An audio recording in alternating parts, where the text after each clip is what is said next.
This is the Blackheart, and I am the conservative, Rick Howland. We have, as usual, our regular, my backbone, Derek Barber. How you doing, sir? It's a great evening. Great evening. Yeah, well, we have some heavy subject we're planning on dealing with tonight. I don't know if it's heavy or if it's really just an idea thrown out there. It can get heavy. Yeah, well, I think it's heavy. Well, number one, this is not a new situation. This is just like the second chapter. And that's what I have to contribute to the subject matter. But I wanted you to start telling us about these three articles you found. Two articles? I've been looking at a few articles on it. Okay.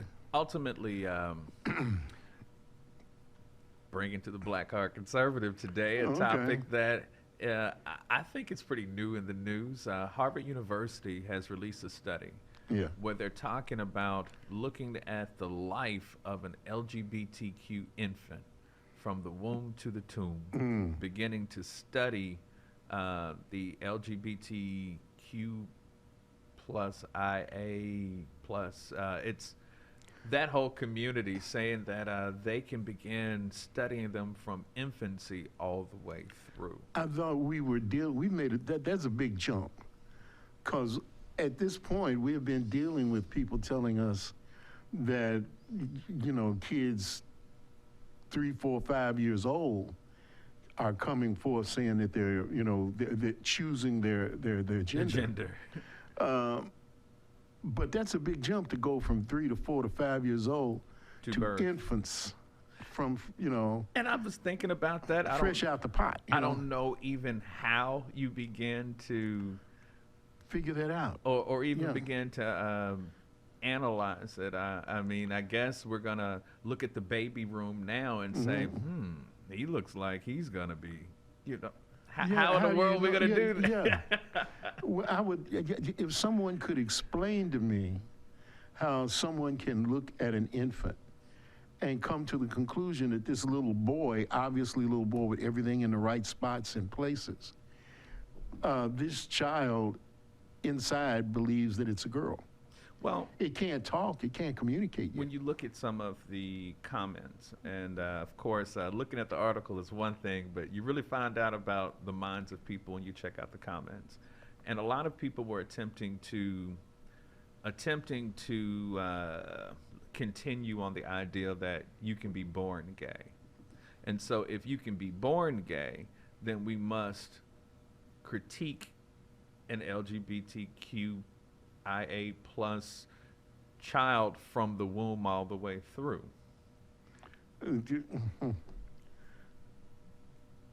But how do you identify such a child? I mean, we're not goofy people here. Honestly, most people haven't run into a situation when they're dealing with almost anything the left comes up with incredulity.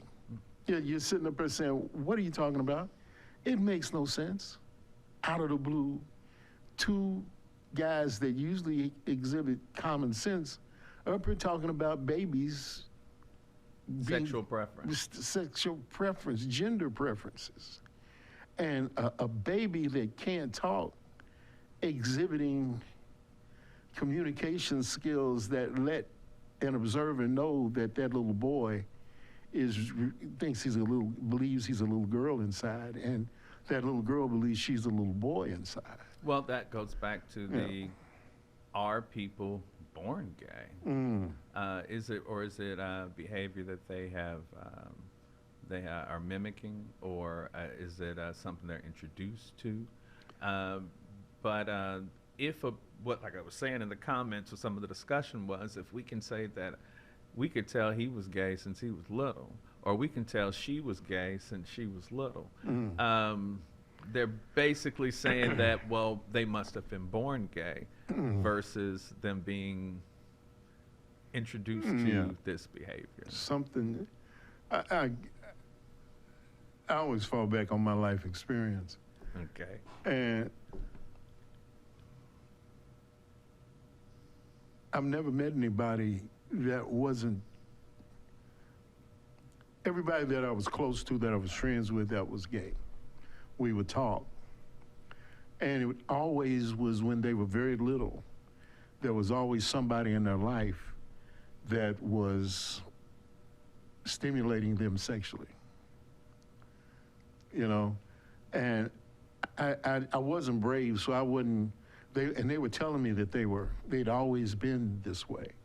And in my mind, to my mind, if you're a child and someone that is important in your life is stimulating you and does it on a regular basis, and it's like part of what your life is, you begin to believe that that is you. You believe that you've always been that way.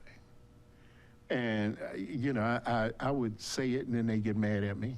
Well, the thing I think a lot of people are really raising eyebrows about is the attempt to just place sexuality and sexual preference with an infant. A child that doesn't understand anything beyond food and being changed or love, you know.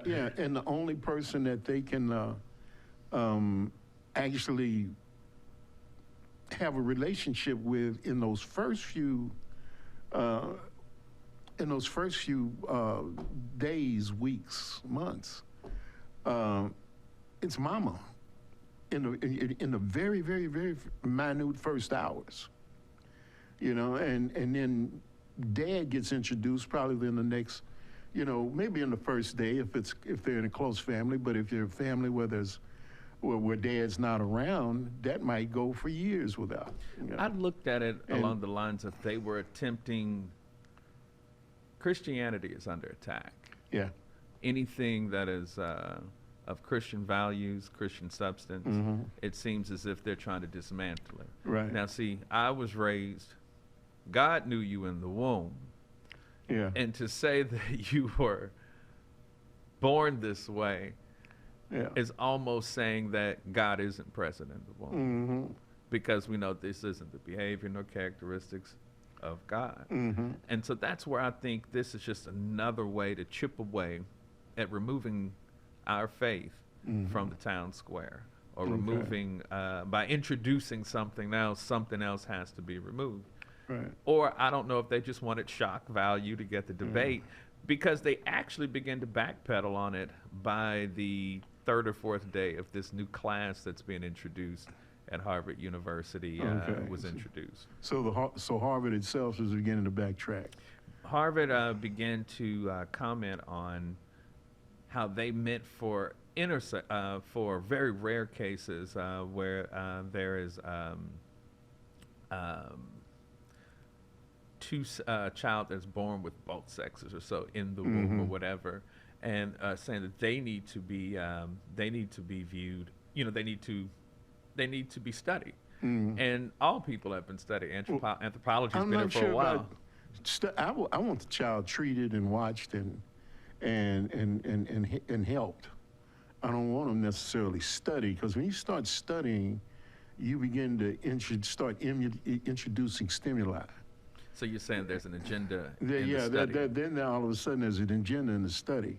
But if you have doctors treating a patient, you know, the agenda is for the good of the patient. When you're dealing with a study, you're looking for the results that you may be looking for. Or even if you run a good study where you're just observing to try to find out what is and what isn't in a truthful way, you're still not. You're still not. Your first agenda is not the health and the well-being of the patient.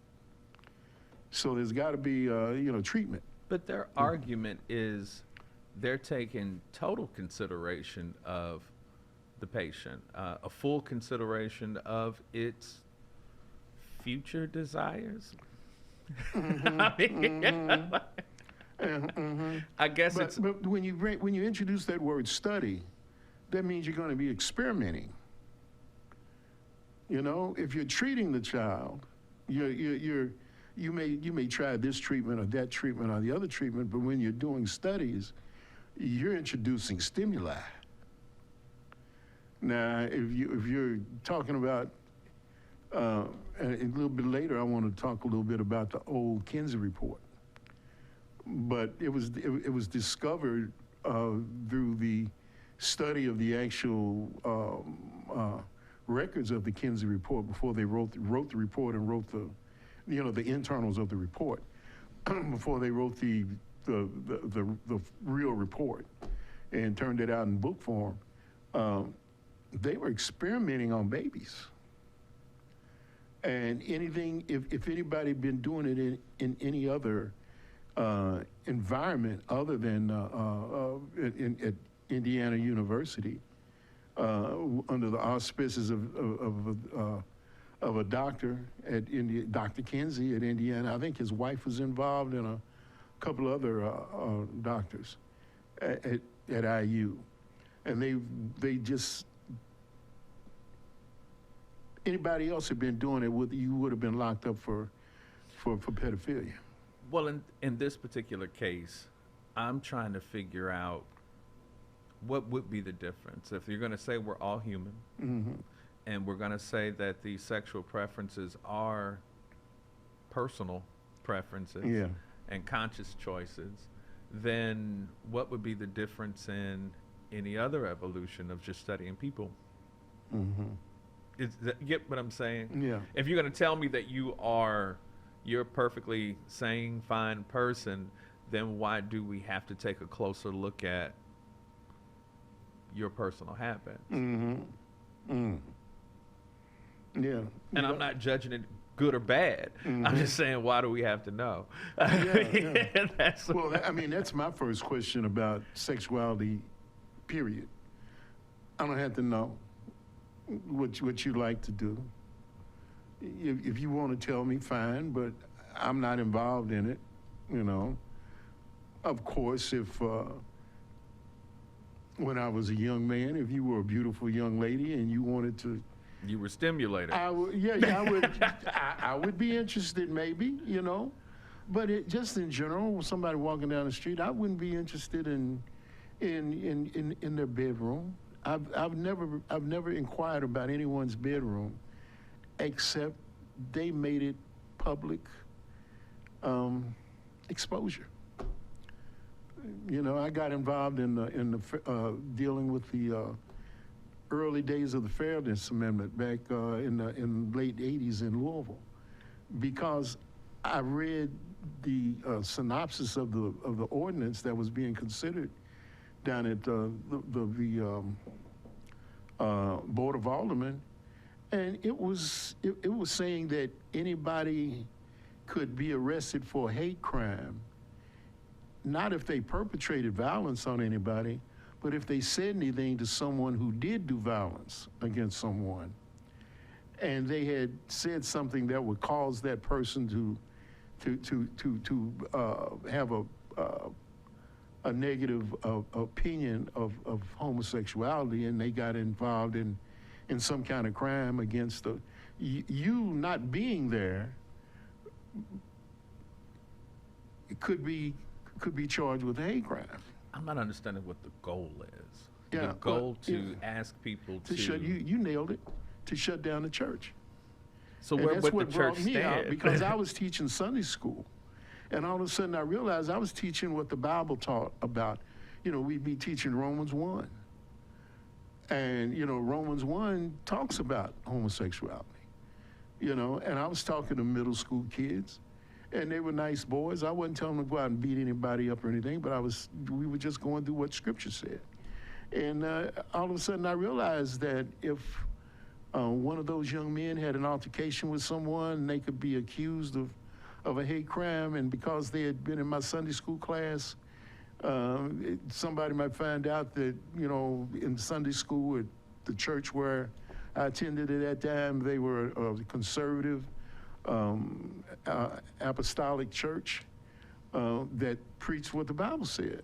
So what I'm getting at is, so say I have my son, Yeah. and I'm happy, and the family's here to take pictures and see the child in the baby booth, and they bring it, and then can a nurse or a doctor tap me and say, hey, your boy is I don't know which letter, but he's but one of them. But yeah, I mean, how do you? but he's not. But we don't use boy around here. They Oh, that's tell you right. that You first.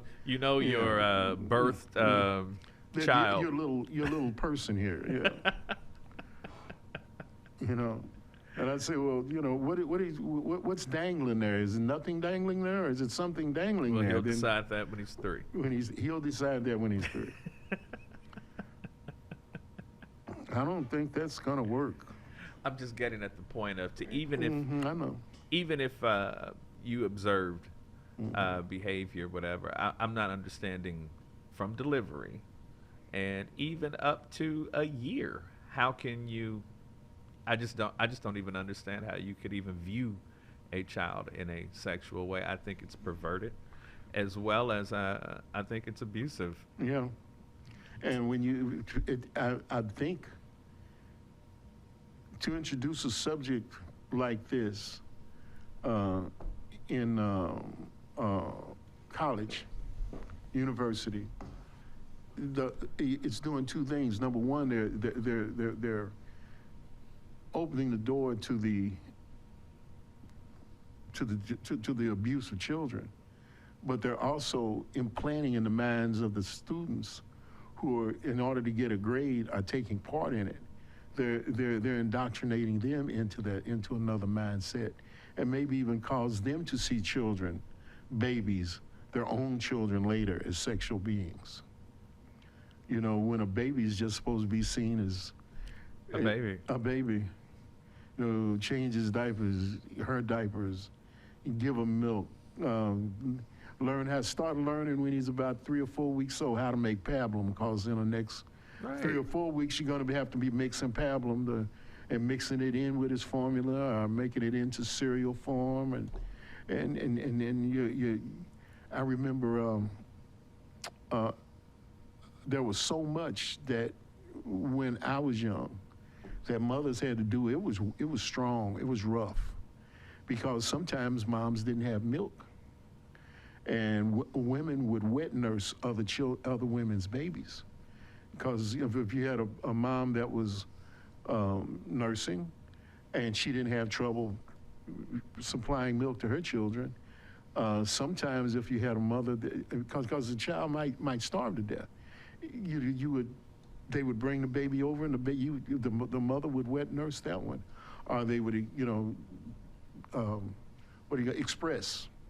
They would express and then store milk for another mother, and they call it the practice of wet nursing. This is something that anybody that's less than 70 years old may not have ever thought about this. If you've ever done any study of slavery, there were plenty. That was one of the uses of slaves when they had delivered children. They would also feed the master's children. I mean, it was a thing. Wet nursing was a thing. Well, look how far And we've come. when I was a kid, I used to watch my So can aunt. men wet nurse? No. Being silly, the men- because yeah, the no. reality of today Yeah. is, They're trying to claim men can. or we're trying to just flip everything upside down to say that, at the base, from a child, you're in the game in terms of sexuality. Yeah. And then to mix the whole deck up and reshuffle it and say, that's not a queen, that's a jack. It's a different game here. And I do see where it seems as if the church is having trouble saying something about it. It seems The as church if, has become too in love with political status in the communities, various communities. They want to get along with the mayor. And in Louisville, we've got a new mayor. And you go to all these meetings, and the room is full of all of these ministers that want to come to the mayor's breakfast that are held on a regular basis, and get a chance to speak at those breakfasts every once in a while. Get appointed to different councils and different boards. but you got to preach the word on Sunday. Yeah, no, well, that's what we're seeing is not happening. A great many of our men of God are neglecting preaching the whole counsel of God. They want to talk about the love, but they don't want to talk about sometimes when love spanks the baby's butt because the baby's bad. You know, they don't want to touch spare the rod, spoil the child. They don't want to touch, you know, fornication. They don't want to touch adultery. Two different things. I was a full-grown man before I heard a preacher preach and tell me that there's a difference between adultery and fornication.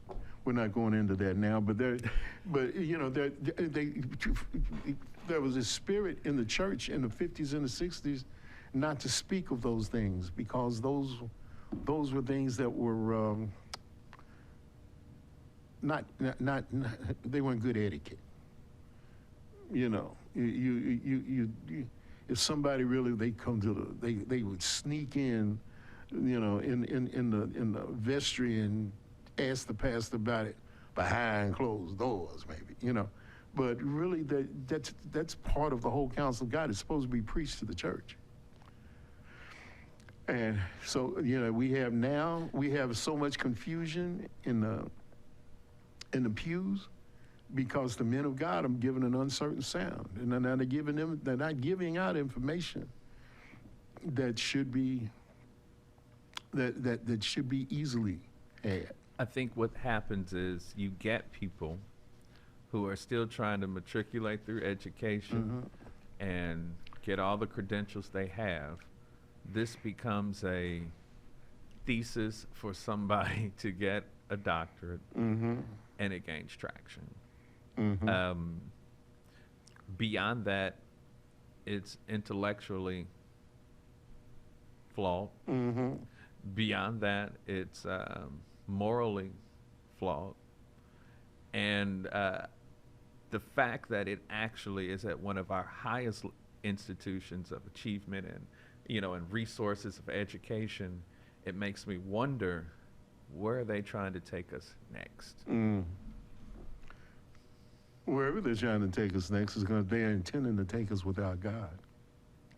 Because I believe that, as you intimated earlier, the target is the church. The target is to close down the influence of the church in the larger culture. So to have rebellious infants now, if you misgender them, or if you don't give them the proper pronoun. I'm not a baby. I am I'm a gazelle. You know. Now, when I was in middle school, some people would jokingly say that I reminded them of a baby elephant, you know, because I wasn't little, you know. But that's shooting the dozens, not the we must get you branches and figure out how to get you a trunk to, you know, we're not going to placate to it, really, you know. Yeah. Well, we're down to about the last minute here, and I'm really glad to hear what you were saying about Harvard beginning to back away from this, or at least not. If you can, I'll show you. Yeah. You know, a prestigious school like Harvard, I'd like to think there was a brain cell left. You know, that...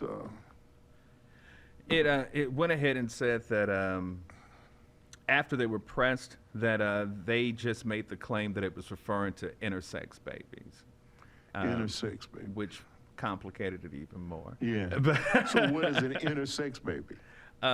Ultimately, I'm trying to find it in the article, but when they were pressed on the university offers a course on healthcare for LGBTQ infants, the med school claimed that its focus was on LGBTQIA plus infants, refers to those with abnormalities in utero, implying intersex individuals. Well, all right, whatever that says. Right, that's sneaky. Well, we're down to less than half a minute, so I want to thank you for being with me today, and you'll be with me next time too. Thank you for addressing the topic. Yeah, we're gonna, the next program will go further. God bless you guys.